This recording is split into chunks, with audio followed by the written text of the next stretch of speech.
GM Arweave, during the 3-day long hacker house at Bangalore, India, we built an online IDE for the Arweave network so that smart contract developers can really easily and smoothly deploy their Arweave smartweave contracts over to their local testnet or to the mainnet.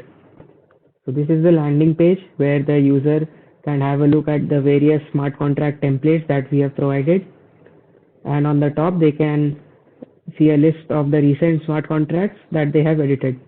Moving on to the contracts page, the user can see a list of different smart contracts that they have created, and they have an option to create a new contract. They just have to enter the name and click on create, and they will be given a boilerplate code which has two functions, set name, get name, and the source code, and a state.json file which is the initial state of the smart contract.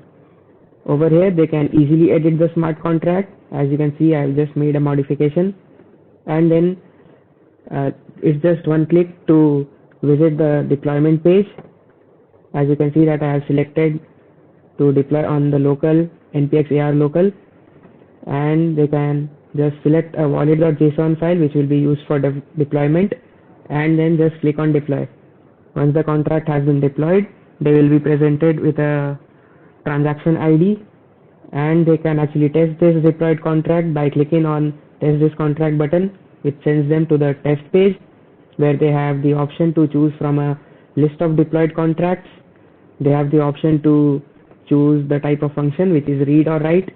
Read functions do not change the state of the smart contract but just return some value. Write function actually has the ability to change the state of the smart contract. So we'll be selecting set name function, which is a write function, and we'll be giving the name Farat, which is my teammate's name, and click on get results. So this presents us with a transaction ID and also the latest state of the smart contract.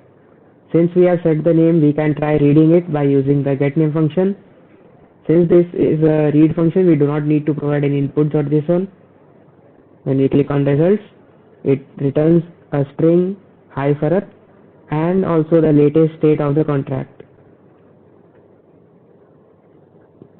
Along with the deployment and testing features, we have also implemented protocol land with our application, through which the smart contract developers will have the ability to store their code on cloud and access it anywhere they want.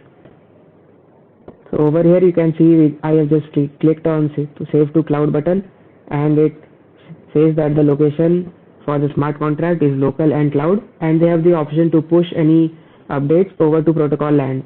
This actually creates a new repo on the protocol land smart contracts, then zips the file into a zip file and uploads it to protocol land.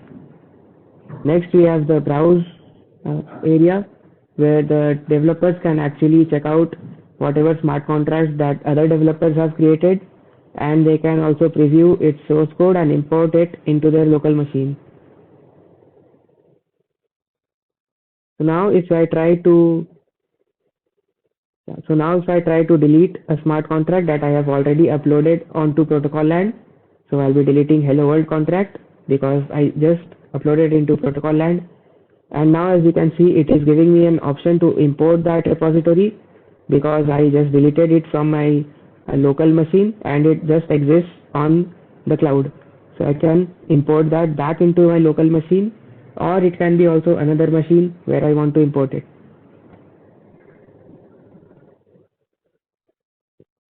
So that was it for our project. Thank you very much.